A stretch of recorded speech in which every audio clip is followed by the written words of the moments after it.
आत्मिक बंधुओं, आज एक सज्जन हमसे मिले। उन्होंने हमसे एक प्रश्न पूछा है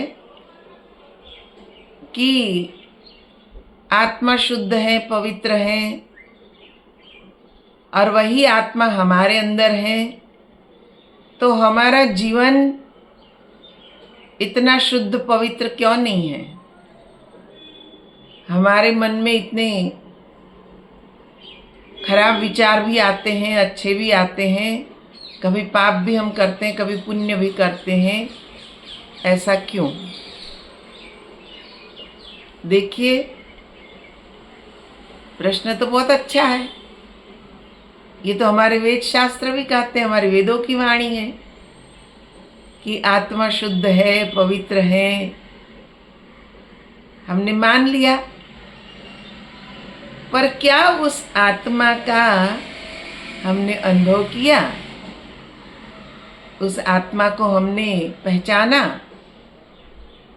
अंदर है मान लिया। मानने से बात नहीं बनती है, जानना पड़ता है। जैसे मैं आपको बताऊं, सभी जानते हैं कि दूध के अंदर घी है, पर घी देखने मात्र से क्या घी मिल जाएगा? दूध को देखने मात्र से कभी नहीं मिलेगा। उस दूध को आप जामन डाल के जमाओ, दही बनाओ, दही को मथो, मथने से क्या होता है? मक्खन अलग होता है, छाछ अलग होती है। फिर उस मक्खन को गर्म करो, उसमें से घी अलग होता है, कचरा नीचे बैठ जाता है। और वह घी औषधि का काम करता है, हमारे लिए अमृत का काम करता है, शरीर को बहुत लाभ देता है। लेकिन हमने घी निकाल के रख दिया, उसको खाया ही नहीं, तो क्या उस घी से लाभ होगा? कभी नहीं होगा।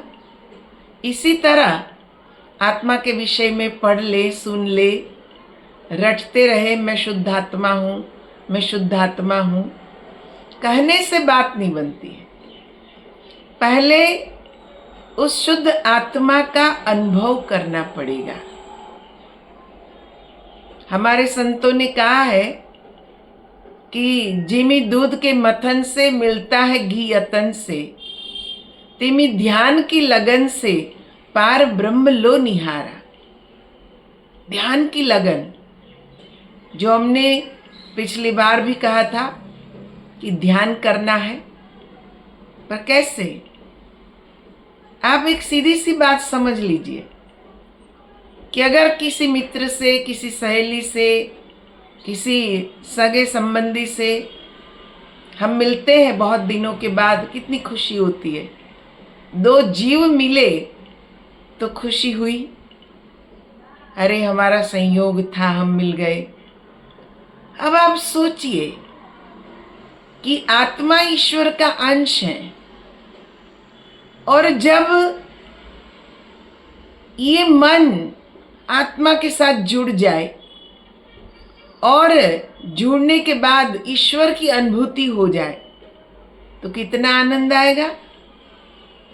उस आनंद की तो कोई सीमा ही नहीं है, उसका तो वर्णन ही हम नहीं कर सकते। इतना अद्भुत आनंद हमें मिलता है, हमें अंदर से खुशी मिलती है कि आज हमने ईश्वर के दर्शन किए। वो बहुत सुखदायी पल होती है। और सच्चा सुख जो कहते हैं ना, वह यही सुख है कि जब आत्मा और परमात्मा का मिलन होता है, उसकी अनुभूति होती है। और ये अनुभूति तब होती है जब हमारा मन, हमारे विचार आत्मा के अंदर लीन हो जाए। ये एक प्रक्रिया है ध्यान की। अगर हम ध्येय लेकर बैठे हैं कि ईश्वर के दर्शन करने हैं, और जब वो ध्येय हमें प्राप्त हो जाए, तो उस खुशी का तो कोई ठिकाना ही नहीं है। अद्भुत वह पल है, अद्भुत वो आनंद है जब हम वो अनुभूति करते हैं। ध्यान करते करते ये जगत को भूलकर, इस संसार को भूलकर हम ईश्वरमय हो जाते हैं। और जब ईश्वरमय हो गए, ब्रह्ममय हो गए, तो समझो कि ये जिंदगी का बहुत बड़ा अनुभव है, जिसको प्राप्त करने के लिए ही हमें ये मानव शरीर मिला है। परमात्मा कहते हैं कि संसार में गया तो तूने क्या अचीव किया, तूने क्या प्राप्त किया। धन दौलत बहुत मायना नहीं रखती है, ये तो आनी जानी है, आई और गई। आज मेरे पास, कल किसी के पास, परसों किसी और के पास। ये तो सब नाशवंत है, तुच्छ है। इसके पीछे मन को दौड़ाना नहीं है। हमारी मन की दौड़ परमात्मा की तरफ होनी चाहिए। जैसे एक छोटा सा बच्चा रोने लगता है, वह किस लिए रो रहा है? माँ के लिए। उसको कितने खिलौने दे दिए जाए, वह शांत नहीं होगा। पर माँ जैसे ही गोद में उठा लेती है और वह चुप हो जाता है, क्योंकि माँ के लिए रो रहा था।